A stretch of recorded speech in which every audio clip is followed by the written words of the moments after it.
Hai, Assalamualaikum warahmatullahi wabarakatuh. Perkenalkan, saya Putri NIM H0124334 kelas C. Pada kesempatan ini, saya akan mempresentasikan rangkuman materi tentang prinsip-prinsip perkembangan dan implikasinya dalam dunia pendidikan. Materi ini penting karena menjadi dasar dalam memahami bagaimana peserta didik berkembang dan bagaimana seharusnya pendidikan diberikan. Prinsip-prinsip perkembangan.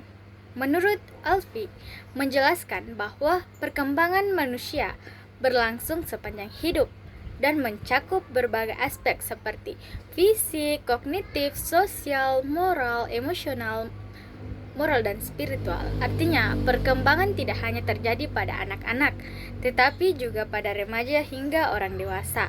Nah, contohnya seorang anak belajar berjalan, remaja belajar mengontrol emosi, dan orang dewasa belajar bertanggung jawab dalam pekerjaan dan keluarga.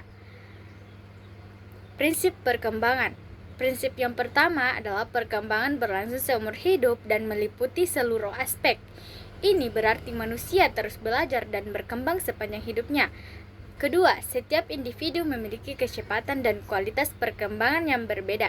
Misalnya, dalam satu kelas, ada siswa yang cepat memahami pelajaran, sementara yang lain membutuhkan waktu yang lebih lama.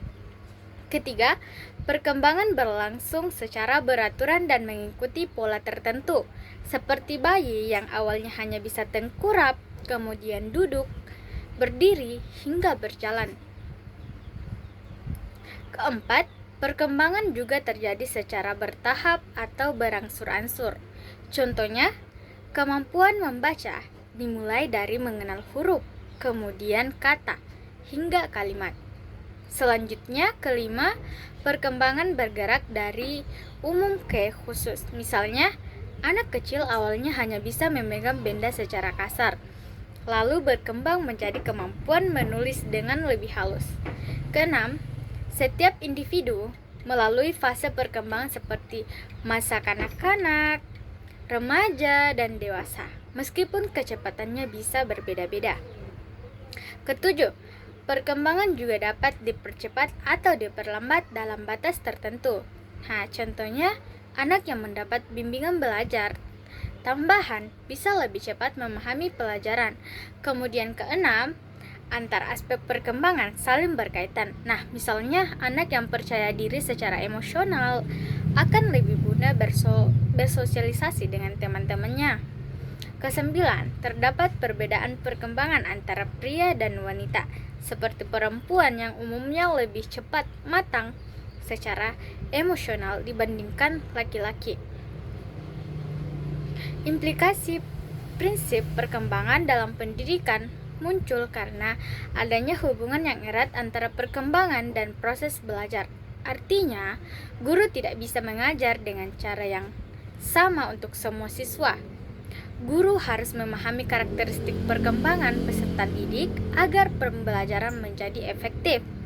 Contohnya, cara mengajar anak SD tentu berbeda dengan cara mengajar mahasiswa. Dalam perkembangan biologis dan perseptual, siswa lebih mudah memahami sesuatu melalui pengalaman langsung atau media visual. Nah, contohnya penggunaan gambar atau video saat belajar. Implikasi yang kedua dalam perkembangan intelektual, materi harus disesuaikan dengan kemampuan berpikir siswa. Yang ketiga, dalam perkembangan bahasa, guru perlu menggunakan bahasa yang sederhana dan mudah dipahami. Keempat, dalam kreativitas, siswa perlu diberi ruang untuk berimajinasi seperti melalui tugas, menggambar, atau proyek. Sedangkan kelima, dalam perkembangan sosial, siswa perlu dilatih bekerja sama, misalnya melalui diskusi kelompok. Nah, yang keenam, dalam perkembangan emosional, guru perlu membantu siswa mengelola emosi, misalnya dengan memberikan dukungan, bukan hanya kritik. Yang ketujuh, dalam perkembangan moral, siswa diajarkan nilai-nilai seperti kejujuran, contohnya tidak menyontek saat ujian. Yang kedelapan, dalam perkembangan spiritual, siswa dapat dibiasakan untuk berdoa sebelum belajar atau menghargai nilai-nilai keagamaan. dalam kehidupan sehari-hari. Sebagai kesimpulan, pendidikan harus menyesuaikan dengan tahap perkembangan siswa agar proses pembelajaran sesuai dengan kemampuan, kebutuhan, dan karakteristik mereka. Dengan penyesuaian tersebut, tujuan pendidikan dapat tercapai secara optimal, yaitu mengembangkan seluruh potensi individu secara menyeluruh, baik dari aspek kognitif, emosional, sosial, moral, maupun spiritual. Contohnya, guru yang memahami perkembangan siswa akan lebih mudah menciptakan pembelajaran yang efektif dan bermakna.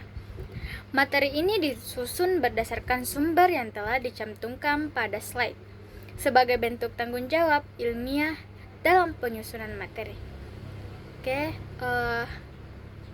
Sekian dari saya. Wassalamualaikum warahmatullahi wabarakatuh.